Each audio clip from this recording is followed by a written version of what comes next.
Assalamualaikum warahmatullahi wabarakatuh.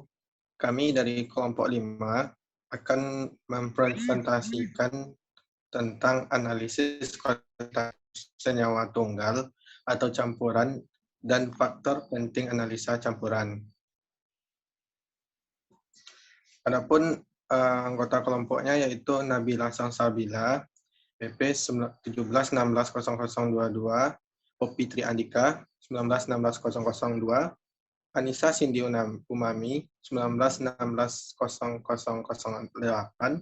Putri Rahmayeni 19160013, Nurul Hidayanti 19160014, Esmeralda Putri 19160019, Rizky Deborah Beru Siringolingo 19160020, Abid 19160027, Nadira Atika 19160041, Cindy Paradita Cassandra 19160047, dan Stefani Faris 19160064. Untuk materi pertama akan disampaikan oleh Poppy Tri Andika.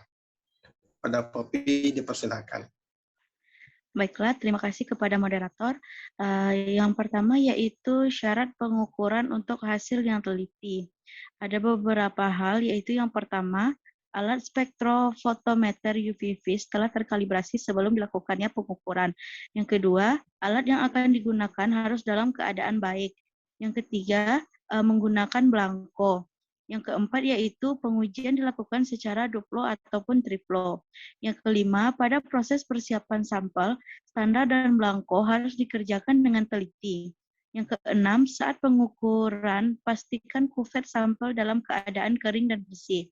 Dan yang ketujuh yaitu pastikan selalu melakukan pembilasan pada kuvet saat melakukan penggantian larutan yang akan diukur.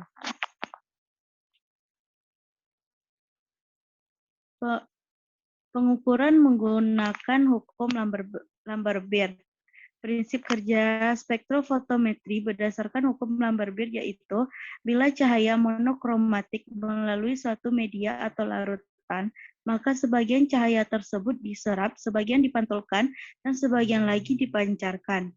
Hukum Lambert-Beer menyatakan hubungan linear antara absorban dengan konsentrasi larutan analit dan berbanding terbalik dengan transmitan. Dalam hukum Lambert-Beer tersebut ada beberapa pembatasan, yaitu sinar yang digunakan dianggap monokromatis. Penyerapan terjadi dalam suatu volume yang mempunyai penampang yang sama.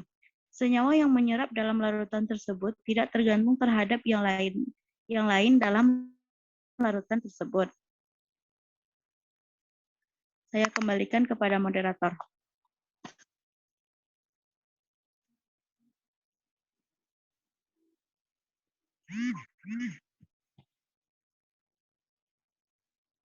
Baik, terima kasih kepada Poppy Andrika. Untuk materi selanjutnya akan dilanjutkan oleh Anissa Cindy Umami. Kepada Anissa Cindy Umami dipersilakan. Baik, terima kasih moderator. Selanjutnya yaitu konsentrasi sampel dalam suatu larutan dapat ditentukan dengan rumus yang diturunkan dari hukum Lambert-Beer. Hukum Lambert-Beer dinyatakan dalam rumus sebagai berikut. A sama dengan E kali B kali C, di mana A adalah absorban, E adalah absorptivitas molar, B tebal kuvet dalam satuan sentimeter, C konsentrasi. Larutan pembanding. Larutan pembanding adalah larutan yang kadarnya sudah diketahui dan digunakan untuk menilai kadar zat yang ingin diketahui dalam sampel. Larutan belangko adalah larutan yang tidak berisi analit. Larutan belangko biasanya digunakan untuk tujuan kalibrasi sebagai larutan pembanding dalam analisis fotometri. Larutan belangko dapat dibagi menjadi 3 jenis, yaitu yang pertama, kalibrasi belangko. Adalah larutan yang digunakan untuk membuat titik nol konsentrasi dari grafik kalibrasi. Larutan ini hanya berisi pengencer, digunakan untuk membuat larutan standar. Yang kedua, reagen belangko. Larutan berisi reagen yang digunakan untuk melarutkan sampel. Pembacaan absorbansi untuk larutan ini biasanya dikurangi dari pembacaan sampel. Yang ketiga, metode Blanco. Larutan yang diperlukan sama dengan sampel, ditambah dengan reagen yang sama, mengalami kontak dengan alat yang sama, dan diperlakukan dengan prosedur yang sama. Baiklah, saya kembalikan kepada moderator. Baik, terima kasih Anissa Cindy Umami. Untuk materi berikutnya akan disampaikan oleh Stefani Ervaris. Kepada Stefani dipersilakan.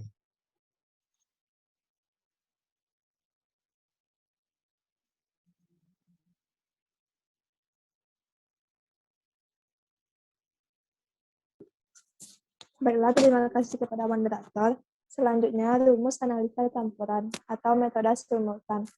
Penggunaan teknik persamaan simultan memerlukan beberapa persyaratan agar diperoleh hasil yang memuaskan. Antara lain, harga selisih panjang gelombang maksimum masing-masing komponen harus relatif besar, atau harga rasio serapan jenis antar komponen pada panjang gelombang maksimum cukup besar.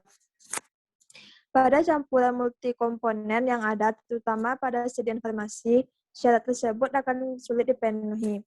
Untuk mengatasi hal tersebut, telah diperkenalkan analisis multikomponen menggunakan prinsip persamaan regresi berganda atau multiple regression melalui perhitungan matriks dengan metode pengamatan beberapa panjang gelombang.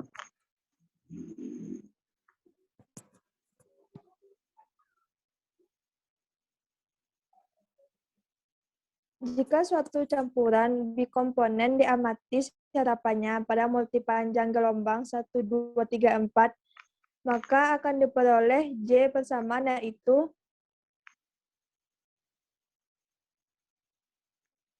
AC1 sama dengan 1X dikali CX ditambah A1Y dikali CY AC2 sama dengan A2X dikali CX ditambah A2Y dikali CY AC3 sama dengan A3X dikali CX ditambah A3Y dikali CY. ACJ sama dengan AJX dikali CX ditambah AJY dikali CY. Di mana AC1, AC2, AC3, dan seterusnya, yaitu serapan campuran pada panjang gelombang. 1, 2, 3, J, A1X, A2X, A3X, sampai AJX, yaitu serapan jadi senyawa X pada panjang gelombang. Selanjutnya, 1, 2, 3, JCX sama dengan konsentrasi senyawa X. Lalu, 1, 2, 3, J, A1Y, A2Y, A3Y, sampai AJY, yaitu serapan jenis senyawa Y pada panjang gelombang. CY sama dengan konsentrasi senyawa Y. Jika masing-masing disusun dalam persamaan matriks, maka akan didapat persamaan sebagai berikut. AC sama dengan AI J dikali CIM. Dari persamaan matriks tersebut, maka dapat ditentukan harga C1 dan C2 secara bersamaan. Dengan persamaan matriks, C sama dengan A dikali A1 dikurang 1 dikali A dikali AC. Perhitungan tersebut akan valid jika pengukuran serapan dilakukan pada multi panjang gelombang dengan jumlah melebihi komponen yang dikenali dengan istilah over-determined system. Selanjutnya dikembalikan kepada moderator. Baik, terima kasih kepada Stefani. Selanjutnya, materi berikutnya akan dibacakan oleh Putri Rahmayani. Kepada Putri Rahmayani, dipersilakan. Terima kasih kepada moderator. Selanjutnya itu metode kalibrasi standar, pembuatan kurva kalibrasi menurut SNI 6989.78/2011. Sebuah kurva kalibrasi, juga dikenal sebagai kurva standar, adalah sebuah metode utama yang digunakan untuk menentukan konsentrasi suatu zat dalam suatu sampel yang tidak diketahui dengan membandingkan yang tidak diketahui ke dalam seperangkat sampel konsentrasi yang telah diketahui. Pembuatan kurva kalibrasi standar dilakukan dengan membuat variasi konsentrasi standar, kemudian dari data itu dapat dibuat hubungan antara absorbansi dengan konsentrasi sehingga diperoleh kurva kalibrasi standar. Saya kembalikan kepada moderator. Baik, terima kasih kepada Putri. Selanjutnya, materi berikutnya akan disampaikan oleh Nurul Hidayanti. Kepada Nurul Hidayanti, dipersilakan. Baik, terima kasih moderator. Ini contoh gambar kurva kalibrasi larutan standar COD. Dengan demikian, harga koefisien kolerasi R mendekati dari sebuah kurva kalibrasi menunjukkan adanya korelasi antara konsentrasi dan absorpsi. Hal ini sesuai dengan hukum Lambert, yaitu A sama dengan ABC, di mana nilai absorbansi A berbanding lurus dengan nilai konsentrasi C. Saya kembalikan ke moderator. Baiklah teman-teman sekalian, demikianlah hasil presentasi dari kelompok 5. Atas segala kekurangan dan kesalahan kami mohon maaf. Kami tutup dengan Assalamualaikum warahmatullahi wabarakatuh.